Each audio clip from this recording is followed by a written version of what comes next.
அன்புக்குரிய சகோதரர்களே, இன்றைக்கு 3 துவா நான் உங்களுக்கு சொல்லித்தரப் போகிறேன். 3 முத்தான துவாக்கள். ஒன்று, குரானில் அதிகமாக பெயர் சொல்லப்பட்ட ஒரு நபி. இவரின் வரலாறு மடக்கி மடக்கி குரானிலே பேசப்படுகிறது. எந்த நபி? ஹதரத் சையதுனா மூசா அலைஹிஸ்ஸலாம் அவர்கள் ஓதிய ஒரு துவா. இன்னொன்று, இந்த அகிலத்தை படைத்து பரிபாலித்து ரட்சித்துக் கொண்டிருக்கிற இறைவன் அல்லாஹ், அவன் தன் தூதர் அன்னலம் பெருமானா ஸல்லல்லாஹு அலைஹி வஸல்லம் அன்னவர்களுக்கு கற்றுக் கொடுத்த துவா. 3, நபிகள் நாயகம் ஸல்லல்லாஹு அலைஹி வஸல்லம் அன்னவர்கள் இந்த உம்மத்திற்கு சொல்லிக் கொடுத்த துவா. 3மே முக்கியமான துவாக்கள். ஒன்று மூசா அலைஹிஸ்ஸலாம் ஓதிய துவா, இன்னொன்று அல்லாஹ்வே கற்றுக் கொடுத்த துவா, 3 நபிகள் நாயகம் ஸல்லல்லாஹு அலைஹி வஸல்லம் பல்வேறு துவாக்கள் கற்றுத் தந்திருக்கிறார்கள். நம் வாழ்க்கைக்கு தேவையான ஒரு துவா. இதை 3ம் சொல்லுவதின் நோக்கம், அந்த துவாக்களின் பக்கம் நாம் அதிகம் தேவையுடையவர்களாக இருக்கிறோம். சுருக்கமாக சொல்கிறேன், பாருங்கள். ஹதரத் சையதுனா மூசா அலைஹிஸ்ஸலாம் சற்றேறக்குறைய 83 தடவை அவர்களின் பெயர் குரானிலே இடம்பெறுகிறது. அவர்களின் வரலாறு மட்டும் 50க்கும் அதிகமான இடங்களிலே குரானிலே பேசப்படுகிறது. மூசா அலைஹிஸ்ஸலாம் ஒரு மிகச்சிறந்த அல்லாஹ்வின் ரசூல்மார்களிலே மிக முக்கியமான இடத்திலே உள்ளவர்கள். உலுல் அஸ்ம் என்று சொல்லப்படுகிற உறுதிமிக்க நபிமார்களின் பட்டியலிலே அந்த 5 நபர்களிலே இவர்களும் ஒருவர். மூசா அலைஹிஸ்ஸலாம் நமக்கு தெரியும், ஃபிரௌன் என்ற கொடுமைக்கார மன்னனிடத்திலே வளர்க்கப்பட்டவர். அங்கேதான் அவர் வளர்ந்தார். கடைசியில் யாருக்கு எதிராக மாறினார்? யார் வளர்த்தாரோ அவருக்கு எதிராகவே என்றால், அவன் சொல்லிக் கொண்டிருந்த அந்த கொள்கையை உடைப்பதற்கு, ஏகத்துவத்தை நிலைநாட்டுவதற்கு அல்லாஹ் அவனிடத்திலேயே வளர்ந்த ஒருவரை அவருக்கு எதிராக மாற்றினான். அல்லாஹ் நாடினால் எப்படியும் எதையும் மாற்றுவான். நாம் நினைத்துக் கொண்டிருக்கிறோம் நம்மால் தான் எல்லாம் என்று. ஒரு தூசுக்கு கூட நம் சமம் கிடையாது என்பதை ஒரு நிமிடத்திலே மாற்றி காண்பிப்பான். அற்புதத்தை காண்பிப்பான். நான் இல்லை என்றால் இந்த காரியம் நடக்காது என்று நெஞ்சை நிமித்திக் கொள்வோம். நீங்கள் இல்லாமல் உங்களை விட ஆக பலகீனமானவரை வைத்து அல்லாஹ் அந்த காரியத்தை 1க்கு 10 மடங்காக பெரிதாகி காட்டுவான், சாதித்து காட்டுவான். இது இறைவனின் சக்தி. மனித சக்தி இறைவனின் சக்திக்கு முன்னால் ஒன்றுமே இல்லை. ஃபிரௌன் நான் தான் ரப்பு என்றான். அவனுடைய வீட்டிலேயே வளர்ந்தார் மூசா அலைஹிஸ்ஸலாம். அவனுக்கு எதிராகவே மாறினார். அவர் கண் முன்னாலேயே ஃபிரௌனை அல்லாஹ் அழித்தான். வரலாறு. ஹஜ்ரத் மூசா அலைஹிஸ்ஸலாம் ஒரு சின்ன விஷயத்திற்காக வேண்டி எகிப்திலிருந்து கிளம்பி மதியனுக்கு போகிறார்கள். நீண்ட பெரிய வரலாறு, நான் சுருக்கமாக சொல்கிறேன். மதியன் நகர் என்பது மூசா அலைஹிஸ்ஸலாமுக்கு அறிமுகமில்லாத ஊர். அது தெரிஞ்சவங்க யாரும் கிடையாது, பழக்கமானவங்க யாரும் கிடையாது, முன்பின் அறிமுகம் இல்லாதவர்கள் தான் பலர் அங்கே இருக்கிறார்கள். போய் ஹஜ்ரத் மூசா அலைஹிஸ்ஸலாம் ஒரு ஓரத்தில் நிற்கிறார்கள். அந்த இடத்துல தண்ணி மெத்துறதுக்காண்டி நிறைய பேர் வர்றாங்க. தண்ணி பிடிக்கிறதுக்காண்டி கிணத்துல தண்ணி இறைக்கிறதுக்காண்டி நிறைய பேர் வர்றாங்க இறைக்கிறாங்க, போறாங்க. 2 பெண் பிள்ளைகள், நல்ல இளம் வயது பெண்கள் 2 பேர் ஒரு ஓரத்தில் நிற்கிறாங்க. மூசா நபி அலைஹிஸ்ஸலாம் அந்த பிள்ளைகளை, பெண் பிள்ளைகளை, இளம் வயது பிள்ளைகளை பார்த்தார்கள். நீங்க எல்லாம் தண்ணி இறைக்க போலையா? எல்லாரும் தண்ணி இறைச்சிட்டு போறாங்க, நீங்க மட்டும் நிக்கிறீங்க. அந்த பெண்கள் சொன்னார்கள், கூட்டமாக இருக்கிறது அந்நிய ஆண்கள் இருக்கிறார்கள். அந்நிய ஆண்களின் கண்களுக்கு படாமல் நாங்கள் வளர்க்கப்பட்டிருக்கிறோம், நல்லொழுக்கத்துடன் வளர்க்கப்பட்டிருக்கிறோம். அவர்களுடன் கலப்பு என்பது எங்கள் மனம் ஒத்து வரவில்லை. அப்படியா? வேற ஏதாவது தண்ணி பிடிக்கிற இடம் இங்க இல்லையா அப்படின்னு கேட்டாங்க மூசா நபி. இருக்குது, ஒரு பழைய கிணறு, அது மூடப்பட்டு கிடக்கிறது, அது திறக்கிறதும் இல்லை, அதுல யாரும் பயன்படுத்துறதும் இல்லை. ஹஜ்ரத் மூசா அலைஹிஸ்ஸலாம் தன்னந்தனி நபராக போனார்கள். கிணறு மூடி இருந்தால் எவ்வளவு பெரிய மூடியை போட்டு மூடியிருப்பார்கள் என்பதை யோசிக்க வேண்டும். தனி ஆளாக மூசா அலைஹிஸ்ஸலாம் மூடியை தூக்கி எறிந்தார்கள். தண்ணீரை இறைத்து அந்த பெண்களுக்கு ஊற்றி கொடுத்தார்கள். நிம்மதியாக அந்த 2 பெண்களும் போனார்கள். வீட்டில் அப்பா இருக்கார், பெரியவர். பெண்கள் வந்தவுடன் கேட்டார் அந்த பெரியவர், என்னம்மா எப்போதுமே லேட்டா வருவீங்க, இன்னைக்கு சீக்கிரமா வந்துட்டீங்க? கதையை சொன்னாங்க அந்த பெண்கள் 2 பேரும். அப்படியா, உங்களுக்கு உதவி செஞ்சாரா? ஆமா. உதவி உபகாரம் செய்தவரை நான் அப்படியே விட்டுவிடக் கூடாதே, நாம் அவருக்கு ஏதாவது திருப்பி பரு உபகாரம் செய்ய வேண்டும், கூட்டி வாருங்கள் என்று சொல்ல, போன பெண்களில் ஒருவர் வர, அந்த கேப்ல மூசா அலைஹிஸ்ஸலாம் ஒரு துவா செஞ்சாங்க. அந்த துவா தான் இப்ப சொல்ல போறேன். தன்னந்தனியாக இருக்கிறார்கள். அடுத்த வேளை உணவு தெரியாது, எங்கே தங்க போகிறோம் தெரியாது, யாரிடத்துல பேச போகிறோம் தெரியாது, அடுத்த வேளை என்ன, அடுத்த சம்பாத்தியத்திற்கு வழி என்ன தெரியாது, எதுவுமே தெரியாது. இப்பொழுது கேட்கிறார்கள், நீங்கள் தன்னந்தனியாக ஒரு இடத்தில் போய் மாட்டிக்கொண்டால் அந்த நிலை எப்படி இருக்கும் என்பதை ஒவ்வொருவரும் நாம் யூகித்துக் கொள்வோம். மொழி தெரியாத ஊரு, ஆள் தெரியாத ஊரு, சொந்த பந்தம் யாருமே கிடையாது வச்சுக்கங்களேன். ஏதோ ஒரு நாட்டில் போய் கண்ணுக்கு தெரியாத இடத்துல போய் நாம் அவிழ்த்து விடப்பட்டு விட்டோம். எப்படி இருக்கும் நிலை? மூசா அலைஹிஸ்ஸலாம் கேட்டார்கள், ரப்பி இன்னி லிமா அன்ஸல்த இலைய மின் கைரின் ஃபகீர். இறைவா, நீ எந்த நலவை இப்பொழுது கொடுத்தாலும் அதை ஏற்றுக்கொள்ள தேவையுடையவனாக நான் இருக்கிறேன். எந்த நலவை கொடுத்தாலும் சரிதான், எனக்கு தேவை. இப்போ ஏன்னா எதுவும் இல்லாமல் நிற்கதியாக இருக்கிறேன். எதை கொடுத்தாலும் அதன் பக்கம் அதிக தேவையுள்ளவன் நான் தான். ஃபகீர், ஃபகீர்னா நம்ம என்ன விளங்கி வச்சிருக்கோம்? பக்கீர்சான் விளங்கி வச்சிருக்கோம். நம்மளும் ஃபகீர் தான், நீங்களும் ஃபகீர், நானும் ஃபகீர். யாரிடத்தில்? அல்லாஹ் என்ற கனிக்கு முன்னால் நீங்கள் நானும் எல்லாரும் ஃபகீர். உலகத்தில் அல்லாஹ் மட்டும்தான் கனி, அவன் மட்டும்தான் தேவையற்றவன் யாரிடத்திலும். உலகத்தில் எவ்வளவு பெரிய பில்லியன்களை சம்பாதித்தாலும் கூட அவரும் ஃபகீர் தான். ஏன்னா ஒரு கட்டத்தில் அவர் தேவையுடையவராக ஆகிவிடுவார். ஹஸரத் மூசா அலைஹிஸ்ஸலாம் துவா செஞ்சாங்க. துவா ஓதிட்டு இருக்கக்கூடிய இடையில அந்த அம்மா வந்துட்டாங்க. 2 பேர்ல ஒருத்தர் வந்தாங்க. எங்க பாபா அவங்களை கூப்பிட்டாங்க. எதுக்குமா கூப்பிட்டாங்க? உங்களுக்கு கூலி கொடுக்கணும். நான் கூலி எல்லாம் எதிர்பார்த்து இந்த வேலையை செய்யலையே. ஒன்றை அழுத்தமாக உங்கள் மனதிலே இருத்துங்கள். இந்த வார்த்தை அல்லாஹுவால் சொல்லித் தரப்படக்கூடிய வார்த்தை. எதிர்பார்ப்பில்லாமல் உலகத்திலே சில காரியங்களை நிறைவேற்றுங்கள், அல்லாஹ் உங்களுக்கு உதவி செய்வான். எதை செஞ்சாலும் எனக்கு இதுல என்ன பெனிஃபிட், எனக்கு என்ன பலன், இதனால் எனக்கு என்ன லாபம், லாப நோக்கத்தை பார்த்து எந்த காரியத்திலும் இறங்காதீர்கள். சில காரியங்களை ஏக இறைவனுக்காக இஹ்லாஸம் பில்லாஹ், அல்லாஹ்வை முன்வைத்து நீங்கள் தூய மனதோடு செய்யுங்கள். உங்களுக்கு பிரதிபலன் பன்மடங்காக பெருகி கிடக்கும். ஹஸரத் மூசா சொன்னாங்க, நான் பலன் தான் எதிர்பார்த்து செய்ய இல்லை, எங்க பாபா கூப்பிட்டாரு வாங்க. ஹஸரத் மூசா அலைஹிஸ்ஸலாம் போனாங்க. பார்த்த பெரியவர் ஷுஐப் அலைஹிஸ்ஸலாம் என்ற நபி கதையை முழுக்க சொன்னார்கள். நான் வந்த காரணம் பின்னணி இதுதான். ஒன்றும் கவலைப்படாதே, இங்கே உனக்கு தங்க இடம் உண்டு, உண்ண உணவுண்டு, பார்ப்பதற்கு வேலை உண்டு. 10 வருடம் பார்க்க வேண்டும் என்றால் பார்க்கலாம், 8 வருடம் பார்க்க வேண்டும் என்றால் பார்க்கலாம், உங்கள் விருப்பம். நீண்ட பெரிய வரலாறு. அதற்கு அடுத்து ஷுஐப் அலைஹிஸ்ஸலாம் தன் 2 மகளில் ஒரு பிள்ளையை அவருக்கு நிக்கா செய்து கொடுத்தார்கள். மூசா அலைஹிஸ்ஸலாம் மதியன் என்ற ஊரில் இருந்து மறுபடியும் எஜிப்த் என்ற நகரத்திற்கு ஹஸரத் மூசா அலைஹிஸ்ஸலாம் போனார்கள். எப்படி போனார்கள்? வரலாறு சொல்கிறது, நபியாக போனார்கள். மதியனுக்கு வருகிற பொழுது அவர் வெறும் மூஸா இப்னு இம்ரான், அவர் ஒரு சராசரி மனிதர். மதியனை விட்டு மறுபடியும் எஜிப்திற்கு போகிற பொழுது அவர் மூசா கலீமுல்லா, அல்லாஹ்வின் கலீம், ரசூலுல்லாஹா போனார். இது எல்லாம் எப்படி கிடைத்தது? அந்த துஆவின் பரக்கத்தால் கிடைத்தது. என்ன இணைத்து அந்த துவாவை செய்கிறோமோ அது கிடைக்கும். பெருமக்கள் சொல்கிறார்கள், பொண்ணே கிடைக்கல பையனுக்கு, யக்கீனோடு நீங்கள் இந்த துவாவை ஓதுங்கள், நல்ல பெண் கிடைக்கும். வேலையே கிடைக்கவில்லை, தகுதியான படிப்பு படித்திருக்கிறேன், வேலை இல்லாமல் திண்டாடுகிறேன், யக்கீனோடு நம்பிக்கையோடு இந்த துவாவை ஓதுங்கள், நல்ல வேலை கிடைக்கும். லாபமே கிடைக்கல, முதல்ல போட்டு உட்கார்ந்திருக்க முடிச்சிட்டு என்ன செய்யறது? யக்கீனோடு இந்த துவாவை ஓதுங்கள். நாவால் ஓதக்கூடாது, சும்மா பேருக்கு தஸ்பீகை 4 தஸ்பீகை உருட்டுவது போன்று உருட்டக்கூடாது. உள்ளார்ந்த ஈடுபாட்டோடு இதை ஓதுங்கள், நல்ல லாபத்தை அல்லாஹ் தருவான். எனவே தான் குறிப்பா ஹஸரத் மூசா அலைஹிஸ்ஸலாம் கேட்கல, எனக்கு சாப்பாடு கூட இல்ல, எனக்கு தங்குறதுக்கு இடம் கொடுத்து கிடத்த கூட இல்ல, வேலையை கூட இல்லன்னு கேட்கல. எப்படி கேட்டாங்க? லிமா அன்ஸல்த இலைய மின் கைரின் ஃபகீர், என்ன நலவை கொடுத்தாலும் அது எனக்கு தேவை. 19 கேட்டாங்க. அல்லாஹ் எல்லாத்தையும் சேர்த்து கொடுத்தான் மொத்தமா. ஒரு துவா இது மூசா அலைஹிஸ்ஸலாம் கேட்ட துவா. 2வது, நபி ஸல்லல்லாஹு அலைஹி வஸல்லம் அவர்கள் ஒரு நாள் அதிகாலை ஃபஜர் தொழுகைக்கு தாமதமாக வர்றாங்க. எவ்வளவு நேரம் தாமதம்? சூரியன் உதித்து விடுமோ என்று அச்சப்படும் அளவிற்கு தாமதமாகி விட்டது. ரசூலுல்லாஹ் வந்தாங்க, தொழ வச்சாங்க, சஹாபாக்கள் நோக்கி திரும்பி உட்கார்ந்தாங்க. நபி தோழர்கள் கேட்டார்கள், யா ரசூலல்லாஹ், இன்னைக்கு தாமதமாக வந்ததற்கு என்ன காரணம்? நபி ஸல்லல்லாஹு அலைஹி வஸல்லம் சொன்னாங்க, இரவின் பிற்பகுதியிலே எழுந்து வணக்க வழிபாடு செய்வது என் வழக்கம். அந்த மாதிரி இன்னைக்கு நான் எந்திரிச்சேன், தஹஜ்ஜுத் தொழுதுட்டு கொஞ்சம் கண்ணை மூடினேன், ஒரு சின்ன தூக்கம். அந்த தூக்கத்தில் என் ரப்பை நான் பார்த்தேன். ரப்பு என்னிடத்திலே கேட்டான், ஃபீமா யஹ்தஸிமுல் மலஉல் அஅலா, முஹம்மது அவர்களே, உயர்தரமான மலக்குமார்கள் எந்த விஷயத்திலே விவாதித்துக் கொண்டிருக்கிறார்கள் உங்களுக்கு தெரியுமான்னு கேட்டான். நான் கேட்டேன், தெரியாதுன்னு சொன்னேன். மறுபடியும் அதே கேள்வி கேட்டான், மறுபடியும் நான் தெரியாதுன்னு சொன்னேன். மறுபடியும் அதே கேள்வியை கேட்கறதுக்கு முன்னாடி ரப்பு தன் திருக்கரத்தை என் நெஞ்சில் வைத்தான். நபி சொல்கிறார்கள், என் நெஞ்சில் வைத்தான். அல்லாவின் திருக்கரம் பட்டவுடன் என் உள்ளமெல்லாம் குளிர்ந்து போனது. தலை முதல் உச்சி முதல் பாதம் வரை அப்படியே ஜில்லுன்னு ஆயிட்டு. அடுத்து அல்லாஹ் கேட்டான், இப்போ சொல்லுங்க மலக்குமார்கள் எந்த விஷயத்தில் விவாதித்துக் கொண்டிருக்கிறார்கள்?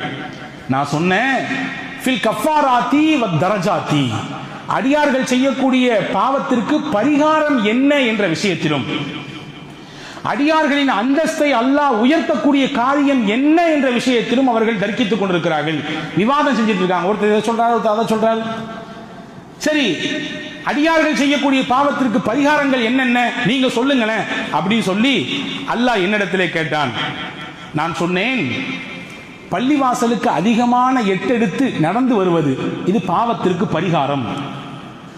பள்ளிவாசலில் தொழுகை எல்லாம் முடிந்ததற்கு பிறகு, எல்லா தொழுகையும் முடிந்ததற்கு பிறகு கொஞ்ச நேரம் உட்கார்ந்து இருக்கிறது. எல்லாரும் பார்க்கறத பார்த்தா எப்படி தொழுது உட்கார்ந்துருக்க முடியும்? தொழுகைக்கு முன்னாடி ஏதோ பயான் இருக்கு, கொஞ்ச நேரம் உட்கார்ந்துருக்கோம்.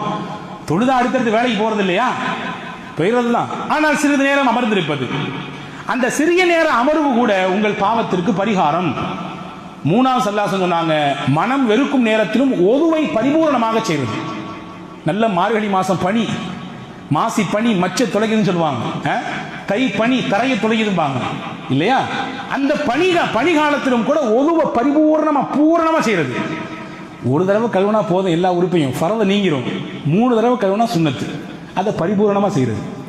ஃபரலான உறுப்புகள் 4 மட்டும்தான், ஆனால் மற்ற உறுப்புகளை எல்லாம் சேர்த்து சுன்னத்தையும் நிறைவேற்றுவது. இந்த 3மே நிறைய பாவங்களை மன்னிப்பதற்குரிய வழி. சரி, அடியார்களின் அந்தஸ்து அல்லாஹ் எந்த காரியத்தை உயர்த்தலாம்? ரசூலுல்லாஹ் அல்லாஹ் கேட்கிறான். அதற்கு ரசூல் ஸல்லல்லாஹு அலைஹி வஸல்லம் சொன்னாங்க, பசித்தவருக்கு உணவு கொடுப்பதினால் அந்தஸ்து உயர்கிறது, பேச்சில் நளினத்தை கையாளுவதனால் அந்தஸ்து உயர்கிறது. என்கிட்ட அதிகாரம் இருக்குது, நான் பதவியில் இருக்கிறேன், என்கிட்ட பட்டம் இருக்குது, படிப்பு இருக்கு, நான் எப்படினாலும் பேசலாம் எனக்கு கீழே உள்ளவங்கள்ட்ட. ஆனாலும் அதையெல்லாம் பயன்படுத்தாம எல்லாருடைய மனிதத்தையும் போற்றி நளினத்தோடு பேசுகிறேன் நான். இந்த பேச்சு என் அந்தஸ்தை ரப்பிடத்திலே உயர்த்தி கொண்டே இருக்கும், படித்தரம் உயர்ந்துகிட்டே இருக்கும். மூணாவது சொன்னாங்க, வஸ்ஸலாத்து வன்னாசு நியாமுன், மக்கள் உறங்கிக் கொண்டிருக்கிற பொழுது தொழுதல், தஹஜ்ஜுடைய தொழுகை. இந்த 3மே அல்லாஹ் இடத்துல அந்தஸ்தை உயர்த்தும். நல்ல விஷயம். அடுத்து அல்லாஹ் சொன்னா, ஏதாவது கேளுங்களேன் என்கிட்ட. அல்லாஹ், யா அல்லாஹ் நீனே சொல்லிக் கொடுற அல்லாஹ், எனக்கு எப்படி கேட்கணும் தெரியல, அல்லாஹ்வே நீ சொல்லிக் கொடு என்று நபிகள் நாயகம் ஸல்லல்லாஹு அலைஹி வஸல்லம் சொன்னாங்க. அல்லாஹ் சொல்லிக் கொடுத்த துவா, அல்லாஹ் சொல்லிக் கொடுத்த துவா ஹதீஸ்ல வந்திருக்கிறது. அல்லாஹும்ம இன்னி அஸ்அலுக ஃபிஅலல் கைராத் வ தர்க்கல் முன்கராத் வ ஹுப்பல் மசாகீன் வ அன் தக்ஃபிர லீ வ தர்ஹம்னி வ இதா அரத்த பிகௌமின் ஃபித்னதன் ஃபதவஃபனி மின்ஹு கைர மஃப்தூனின். அல்லாஹும்ம இன்னி அஸ்அலுக ஹுப்பக வ ஹுப்ப மன் யுஹிப்புக வ ஹுப்ப அமலி யுகர்ரிபுனி இலா ஹுப்பிக். அஜருக்கு 2 வாரத்துல முடிப்பியா பாத்தீங்கன்னா 4-5 வரி சொல்றீங்களே, எப்படி மனப்பாடம் பண்றது அப்படி யோசிக்காதீங்க. இறைவனின் வார்த்தை இது.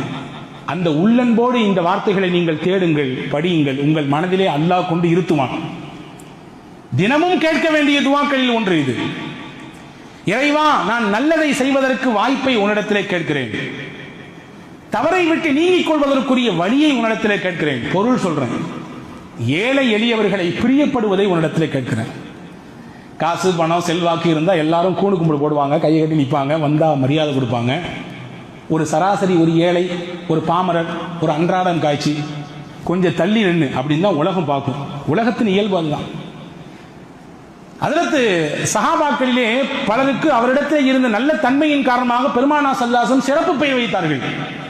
அப்படி சிறப்பு பெயர் வைத்தவர்களே ஒரு சஹாபி, அவர் பெயர் ஜாஃபர் இப்னு அபி தாலிப். அவருக்கு பெருமானார் சூட்டிய சிறப்பு பெயர் என்ன தெரியுமா? அபுல் மசாகீன். அபுல் மசாகீன், ஏழைகளுக்கெல்லாம் தந்தை, மிஸ்கீன்களுக்கெல்லாம் தந்தை. காரணம் என்ன? ஹஜ்ரத் ஜாஃபர் இப்னு அபி தாலிப் இடத்தில் இருந்த பண்பு, ஏழை எளிய மக்களை, ரொம்ப கீழ்நிலையில் இருக்கிற மக்களை பார்த்து விட்டால் போய் பக்கத்திலே உட்கார்ந்து கொண்டு அவர்களின் தேவை என்ன, என்ன செய்யணும், உங்களுக்கு என்ன வேணும், ஏது வேணும் கேட்டு உபசரித்து அனுப்பக்கூடிய பண்பு அவரிடத்தில் இருந்தது. ஒன்றை புரிந்து கொள்ளுங்கள், நம்மிடத்தில் எந்த உயர்ந்த நற்பண்புகள் இருக்கிறதோ அது நம்முடைய சந்ததிகளிடத்திலும் பிரதிபலிக்கும். நம்மிடத்திலே கெட்ட பழக்கம் இருந்தாலும் நம்முடைய பிள்ளைகளுக்கு அது வரும். எனவே உங்கள் பிள்ளைகளுக்கு முதல் முன்மாதிரி நீங்கள் தான். நீங்கள் சொல்வதை விட உங்கள் செயலை தான் அவன் பார்த்து பார்த்து வளர்கிறான். உங்கள் ஆக்டிவிட்டிஸ் என்னவோ அதை தான் அதிகமாக கூர்ந்து நோக்குகிறான். நீங்க சொல்லிட்டு நீங்க அதுக்கு நேரம் ஆப்போசிட்டா நடந்தீங்கன்னா அவன் மனதிலும் பட்டுவிடும். இப்படித்தான் சொல்லிவிட்டு மாற்றமாக நடக்க வேண்டும். அந்த மாதிரி ஜாஃபர் இப்னு அபி தாலிப் இந்த பண்பு இருந்ததுனால அவரும் ஏழைகளை அதிகம் நேசித்தார். அவருடைய மகன் அப்துல்லாஹ் இப்னு ஜாஃபர், வரலாற்றில் வருது பாருங்க, நெகிழ்ச்சியான ஒரு நிகழ்ச்சி. ஹசன் ரலியல்லாஹு அன்ஹு, ஹுசைன் ரலியல்லாஹு அன்ஹு, இந்த அப்துல்லாஹ் இப்னு ஜாஃபர், ஜாஃபர் இப்னு அபி தாலிபுடைய மகனார், 3 பேரும் மக்காவுக்கு உம்ராவுக்காண்டி போறாங்க. போற வழியில கொண்டு போன சாப்பாடெல்லாம் தீந்து போச்சு. பசிக்குது. பார்க்குறாங்க பக்கத்தில் ஒரு கூடாரம் இருக்குது. கூடாரத்தில் போய் பார்க்குறாங்க ஒரு வயதான கிழவி மூதாட்டி இருக்கிறார்கள். அந்த அம்மாட்ட கேட்டாங்க, நாங்கள் இந்த மாதிரி அஹ்ல பைத் ரசூலுல்லாஹ்வுடைய குடும்பம் 3 பேருமே அஹ்ல பைத்லேருந்து வந்திருக்கிறோம், மக்காவுக்கு போகிற உம்ராவுக்கு கொண்டு வந்த சாப்பாடு தீர்ந்து போச்சு, இப்போ பசிக்குது, ஏதாவது கொடுங்கம்மா. அந்த அம்மா வேகமாக வந்துச்சு, அஹ்ல பைத்தா ரசூலுல்லாஹ்வுடைய குடும்பமா? கண்ணியத்தை உரிய நேரத்திலே அதற்கு தகுதியானவர்களுக்கு வெளிப்படுத்துகிற பொழுது அதனுடைய பிரதிபலனை அல்லாஹ் நமக்கு காட்டுவான். ரசூலுல்லாஹ்வுடைய குடும்பமா அப்படின்னு ரொம்ப ஆர்வப்பட்ட அந்த அம்மா வந்து வீட்டில் இருந்த ஆட்டின் பாலை கறந்து கொண்டு வந்து கொடுத்துச்சு. பாலை குடிச்சாங்க. வேற ஒன்றும் இல்லையான்னு கேட்டாங்க வந்தவங்க. நீங்க எந்த ஆட்டின் பாலை குடித்தீர்களோ அந்த ஆடு தான் இருக்குது, நான் வேணா தரேன், சமைச்சு தர்றேன், எனக்கு வெட்டுறதுக்கோ உரிக்கிறதுக்கோ தெரியாது, நீங்க வேணா செஞ்சு கொடுங்க, நான் சமைச்சு தர்றேன். இந்த மூவரும் சேர்ந்து வெட்டி உரித்து ஆட்டின் இறைச்சியை கொடுத்தார்கள். அந்த அம்மா ஒரு சில நிமிடத்திலே உணவு தயார் செய்து கொண்டு வச்சிருச்சு. நல்லா சாப்பிட்டாங்க. சாப்பிட்டுட்டு மாஷா அல்லாஹ் கிளம்புறோம், நீங்க மதீனாவுக்கு வந்தீங்கன்னா எங்களை சந்திக்கணும் வந்து அப்படின்னாங்க. கண்டிப்பா சந்திக்கிறேன் அப்படின்னு சொல்லிடுறாரு அந்த பெண்மணி. இவங்க கிளம்பி போயிடுறாங்க. போனது கொஞ்ச நேரம் பின்னாடி அந்த வயதான மூதாட்டியின் கணவர் வந்தார். என்ன கட்டி போட்டு ஆட்டை காணோம்? இந்த மாதிரி அகல பைத்திலிருந்து 3 பேர் வந்தாங்க, சமைச்சு கொடுத்துட்டேன். அட பைத்தியக்காரி, நமக்கு இருந்த ஒரே ஆடு, நமக்கு அதை வச்சு தான் வியாபாரம், அதை வச்சு தான் சாப்பிட்டு இருந்தோம், அதையும் கொடுத்து தொலைஞ்சிட்டியேன்னு சொல்லி இயல்பாக ஆண்கள் பேசுவதை போன்று அந்த ஆணும் பேசினார். அவருக்கு என்னன்னு புரியல அந்த சமயத்தில், பேசிட்டு போயிட்டாரு. ஒரு சில ஆண்டுகள் கழிந்தது. வறுமையின் கோலப்பிடியிலே இந்த குடும்பம் சிக்கிவிட்டது. எங்காவது போவோம் என்று கால்நடையாக வந்தவர்கள் மதீனாவுக்குள்ளே வந்தார்கள். மதீனாவின் தெருக்களிலே அப்படியே அங்கும் இங்கும் சுத்தி வந்தார்கள். கடைசியிலே ஹசன் ரலியல்லாஹுவின் கண்ணிலே அந்த வயதான மூதாட்டி தன்பட்டு விடுகிறார். ஹஜ்ரத் ஹசன் ரலியல்லாஹு அந்த அம்மாவை கூப்பிட்டு, இங்க வாங்க, யாருன்னு தெரியுதா? நானு தெரியலையப்பா, வயசாகி போச்சு. ஒரு நாள் ஆட்டுக்கறி விருந்து கொடுத்தீங்கல்ல, பசிக்குதுன்னு சொன்னோம், அகல பைத்து குடும்பம் ரசூலுல்லாஹ்வுடைய குடும்பம் சொன்ன உடனே ஆட்டின் பாலை கொடுத்தது மட்டும் இல்லாமல் கறியையும் இறைத்து சமைத்து கொடுத்தீங்களே. ஆமா, நீங்களா? ஆமா. என்ன இங்க வந்திருக்கீங்க? ஹசன் ரலியல்லாஹு கேட்டாங்க. வறுமை, கொஞ்சம் கஷ்டம், அதனால வந்திருக்கிறோம். வேகமாக வீட்டுக்கு போனாங்க. 1000 திர்ஹம் எடுத்தாங்க. 1000 ஆடுகள் ஒப்படைக்க சொன்னார்கள் அந்த பெண்ணிடத்திலே. 1000 கொடுத்துட்டு 1000 ஆட்டுகளையும் ஒப்படைக்க சொல்லிட்டு சொன்னாங்க, ஹசன், என் தம்பி பக்கத்தில் ஹுசைன் இருக்கிறார், அவர்கிட்டையும் போங்க, நான் சொன்னேன், நான் 1000 ரூபாய் தந்திருக்கேன்றது சொல்லுங்க. ஹுசைன் எல்லாரோட போன உடனே அந்த அம்மா விஷயத்தை சொன்னாங்க. அதே மாதிரி 1000 திர்ஹம் அவர் கொடுத்தாரு. 1000 ஆடுகளை கொடுத்தார். பக்கத்தில் அப்துல்லா இப்னு ஜாஃபர் இருக்கிறார், அவரிடத்திலே போங்கள். அபுல் மசாக்கின் என்று சொல்லப்பட்ட ஏழைகளின் தந்தையான ஜாஃபர் இப்னு அபீ தாலிபின் மகன், என்னுடைய சிறிய தகப்பனாருடைய பையன், அவர்கிட்ட போய் சொல்லுங்க. இந்த அம்மா போனாங்க அப்துல்லா இப்னு ஜாஃபர் இடத்துல. அவர் 2000 திர்ஹம் கொடுத்து 2000 ஆடுகளை கொடுத்தார். கொடுத்து முடிச்சு சொன்னதுதான் அங்க செய்தி. அப்துல்லா இப்னு ஜாஃபர் தந்தைக்கு பிறவாமல், தந்தைக்கு எந்த மாற்றமும் இல்லாமல் வந்த தனையன். நிறைய பிள்ளைங்களை பார்க்கிறோம், அப்பா ஓஹோன்னு இருப்பாரு, பையன் வித்தியாசமா இருப்பார் இல்லையா? ஆனா அங்க பாருங்க இந்த பிள்ளை எப்படி இருக்காரு. அவர் சொன்னார், நீ முதல்ல ஏமா ஏன்ட்ட வந்திருக்காமல்ல, நான் உங்களுக்கு 2000 ரூபாய் கொடுத்துருப்பேன். என்னை அடுத்து ஹுசைன் போனா அவரும் உங்களுக்கு 2000 கொடுத்துருப்பாரு. அவருக்கு அடுத்து ஹசன் போனா அவரும் உங்களுக்கு 2000 கொடுத்துருப்பாரு. அவங்கள்ட்ட வந்துட்டு கடைசியில என்கிட்ட வரீங்களே அப்படின்னு சொல்லி அனுப்புனாங்க. இப்போ அந்த அம்மா எல்லாத்தையும் வாங்கி கையில வச்சுட்டு கணவரை பார்த்து சொல்லிச்சு, அன்னைக்கு ஒரு ஆட்டுக்கு நீங்க குய்யோ குச்சின்னு கத்துனீங்க, அல்லாஹ் அந்த ஒரு ஆட்டுக்கு பகரமாக இன்னைக்கு எவ்வளவு தந்திருக்கான் பார்த்தீங்களா? 4000 ஆடு, 4000 திர்ஹம். அன்புக்குரிய சகோதரர்களே, இந்த நிகழ்ச்சி நமக்கு எடுத்து காட்டக்கூடிய விஷயம் என்ன? ஏழை எளியவர்களை நேசிக்கக்கூடிய பண்பு அல்லாஹ் விரும்பக்கூடிய பண்பு. ஏன்னா அல்லாஹ் நேசிக்கிறான் ஏழைகளை, அல்லாஹ் பலகீனமானவர்களை பிரியப்படுகிறான். அல்லாஹ் ஒதுக்கி வைப்பதில்லை, நாம் தான் ஒதுக்கி வைக்கிறோம். அல்லாஹ் சொல்லுகிறான், நீங்கள் பிரியப்படுங்கள், அந்த துஆவை கேளுங்கள். ஹுப்பல் மசாக்கீன், ஏழைகளை பிரியப்பட வேண்டும், அதற்காகவே அல்லாஹ்விடத்தில் அல்லாஹ் சொல்லி கொடுத்தான். வன் தக்ஃபிர லீ வ தர்ஹம்னி வ இதா அரத்து பிகௌமின் ஃபித்னதன் ஃபதவஃபனி மின்ஹு கைர மஃப்தூன் என்ற நீண்ட பெரிய துஆவை அல்லாஹ் ஜல்ல ஷானஹு வ தஆலா நேரடியாக பெருமானார் ஸல்லல்லாஹு அலைஹி வஸல்லம் கற்றுக் கொடுத்த துஆ. இந்த துஆவையும் நாம் தினசரி கேட்டாக வேண்டும். இந்த துஆல ஒரு பாகம்தான், யா அல்லாஹ் உன்னிடத்தில் உன்னுடைய நேசத்தை நான் கேட்கிறேன். உன்னை யாரெல்லாம் நேசிப்பாங்களோ அவங்களுடைய நேசத்தை எனக்கு கொடுத்துரு. உன் நேசத்தை நான் கேட்கிறேன், நேரடியாக எனக்கு தந்துரு. உன்னை நேசிப்பவர்கள் யார் யாரோ அவர்களின் பிரியமும் எனக்கு வேண்டும். நல்லோர்கள், வலிமார்கள், சுகதாக்கள், சித்திகீன்கள், இறைநேச பெருமக்கள், இவங்களெல்லாம் அல்லாஹ்வின் நேசம் இல்லாமல் எப்படி இறைநேசத்தை அடைய முடியும்? அவங்களுடைய முஹப்பத்தை எனக்கு தா அப்படின்னு சொல்லி அல்லாஹ்வே கேட்க சொல்கிறான். இது 2வது துஆ, நாம் கேட்க வேண்டிய 2வது துஆ. 3வது துஆ, நபிகள் நாயகம் ஸல்லல்லாஹு அலைஹி வஸல்லம் ஒரு நண்பகல் நேரத்திலே மஸ்ஜித் நபவிக்குள்ளே வருகிறார்கள். அபூ உமாமத்துல் பாஹிலி என்ற நபித்தோழர் அமர்ந்திருக்கிறார். ரசூலுல்லாஹ் கேட்டாங்க, மாலி அராக ஃபீ ஹாதல் மஸ்ஜிதி கைர வக்தி ஸலாத், தொழுகை அல்லாத நேரத்திலே பள்ளியிலே ஏன் அமர்ந்திருக்கிறீர்? தொழுகைக்குரிய நேரத்தில் ஃபர்தான தொழுகைக்கு வர வேண்டியதுதான். ஃபர்து அல்லாத நேரத்தில் எங்க உட்கார்ந்து சம்பாதிக்க போலையா, உழைக்க போகவில்லையா என்ற தொனியிலே கேட்டார்கள். ஹஜ்ரத் அபூ உமாமா சொன்னார்கள், யா ரசூலுல்லாஹ், எனக்கு ஏற்பட்ட கவலை, எனக்கு நான் கொடுத்தாக வேண்டிய கடன் சிரமம், இதனால் தத்தளித்துக் கொண்டிருக்கிறேன், கவலையில வந்து உட்கார்ந்திருக்கேன். நாங்கள் பாருங்க, ரசூலுல்லாஹ் அதி அற்புதமான துஆவை கற்றுக் கொடுத்தார்கள். அல்லாஹும்ம இன்னி அஊது பிக மினல் ஹம்மி வல் ஹுஸ்ன். அரபியில் 2 வார்த்தை இருக்கு, தமிழ்ல கவலை ஒரு வார்த்தையில முடிச்சிடலாம், அரபியில் 2 வார்த்தை இருக்குது, ஹம்மு ஹுஸ்ன். ரசூலுல்லாஹ் அந்த ரெண்டு விதமான கவலையை விட்டும் அல்லாஹ்விடத்திலே பாதுகாப்பு தேடுகிறார்கள். பாருங்கள், ஹம்மு என்றால் என்ன, ஹுஸ்ன் என்றால் என்ன? ஹம்மு என்ற கவலைக்கு அர்த்தம் என்ன தெரியுமா? வர வேண்டியது வந்து சேரணுமே நினைச்சு கவலைப்படுறது. 10 லட்ச ரூபாய்க்கு முதல்ல போட்டு உட்கார்ந்துருக்கோம், என்ன எதிர்பார்த்து ஒரு 2 லட்ச ரூபாய் லாபம் கிடைக்கும், வருமா வராதா, வேற மாதிரிலாம் யோசிக்க கூடாது, வரும் ஆனா போச்சு அந்த மாதிரிலாம் இல்லை, வருமா வராதான் கவலை, வந்து சேர வேண்டியது வருமா வராதா, இதுக்கு பெயர் ஹம். இன்னும் இருக்கிறது ஹுஸ்ன். ஹுஸ்ன் என்றால் இழந்ததை நினைத்து கவலைப்படுவது. போச்சே, அப்பமே சொன்னாங்க வாங்கி போடு, கொஞ்சம் ரேட்டு கம்மியா இருக்குது, இப்போ எங்கேயோ போயிச்சே, எது இல்லையோ எது இழந்து போனதோ அதை நினைத்து கவலைப்படுவது. யூசுப் அலைஹிஸ்ஸலாம் அவர்கள் இழந்ததை வைத்து ஹஜ்ரத் யாக்கூப் அலைஹிஸ்ஸலாமின் கவலையை குர்ஆன் பதிவு செய்கிறது. இன்னி அஷ்கு இன்னமா அஷ்கு பஸ்ஸி வ ஹுஸ்னி, நான் என் கவலையை என் ரப்பிடத்தில் முறையிடுகிறேன். ஹுஸ்ன்றாங்க ஹஜ்ரத் யாக்கூப் அலைஹிஸ்ஸலாம். என்ன கவலை யாக்கூப் அலைஹிஸ்ஸலாமுக்கு? தான் மகனை பறி கொடுத்த கவலை, இழந்துட்டாங்க. அப்ப இந்த 2 விதமான கவலையை விட்டும் அல்லாஹ் பாதுகாப்பு தருகிற உன்னிடத்திலே. வஅஊது பிக மினல் அஜிஸி வல் கஸ்ல், சோம்பேறித்தனம் எனக்கு வரக்கூடாது, இயலாமை நான் ஆகிவிடக்கூடாது. வஅஊது பிக மினல் ஜுப்னி வல் புக்ல், கஞ்சத்தனம் என் வாழ்க்கையை எட்டி கூட பார்த்துடக்கூடாது, கோழைத்தனம் இதுவும் எனக்கு வேண்டவே வேண்டாம். வஅஊது பிக மின் கலபத்தி தைன் வ கஹ்ரி ரிஜால், கடன் மிகைத்து போவதை விட்டும் நான் உன்னிடத்திலே பாதுகாப்பு தருகிறேன், பிறரால் அடக்கி ஆளப்படுவதை விட்டும் பாதுகாப்பு தருகிறேன். சுதந்திரமா இருக்கணும் எல்லாருமே, யாரும் யாரையும் அடக்கக்கூடாது, யாரும் யாரையும் கடிவாளம் போட்டு நினைக்கக்கூடாது. அப்படிப்பட்ட வாழ்க்கை எனக்கு வேண்டாம், நான் சுதந்திர புருஷராக இருக்க வேண்டும், பிறரிடத்திலே அடிமையை போன்றிருக்க வேண்டிய தேவை எனக்கு இல்லை. அல்லாஹ்வின் தூதர் ஸல்லல்லாஹு அலைஹி வஸல்லம் கேட்டாங்க, இதை சொல்லி கொடுத்தாங்க ஹஜ்ரத் அபூ உமாமாக்கு. ஹஜ்ரத் அபூ உமாமா சொல்றாங்க, இந்த துஆவை நான் ஓதுனேன், அல்லாஹ் என் கடனையெல்லாம் நீக்கிட்டான், என் கவலையெல்லாம் போக்கிட்டான். இப்ப இந்த 3 துஆக்களும் நம் வாழ்க்கையில் தவிர்க்க முடியாத துஆக்கள். வாழ்க்கையில் என்ன வேண்டுமானாலும் எந்த விஷயத்தை சாதிக்க வேண்டும் என்று நினைத்தாலும் மூசா அலைஹிஸ்ஸலாமின் துஆவை ஓதுங்கள், அல்லாஹ் உங்களை சாதிக்க வைப்பான், வழி செய்வான். ரப்பி இன்னி லிமா அன்ஸல்த இலைய மின் கைரின் ஃபகீர், உங்களுக்கு இறைவனின் முஹப்பத் வர வேண்டும், அல்லாஹ் உங்களை நேசிக்கணும், அல்லாஹ்வை நேசம் கொண்ட நேசர்களின் பிரியம் உங்களுக்கு வர வேண்டும் என்றால் அல்லாஹ் நேரடியாக நபிக்கு கற்றுக் கொடுத்த துஆவை ஓதுங்கள், அல்லாஹ் உங்கள் வாழ்க்கையிலே இறைவனின் நேசத்தை தருவான். அல்லாஹ்வின் முஹப்பத்து கிடைச்சா அதை விட வேற என்னங்க வேணும் உலகத்துல? பெருசு இருக்காக ஏதாவது கிடையாது.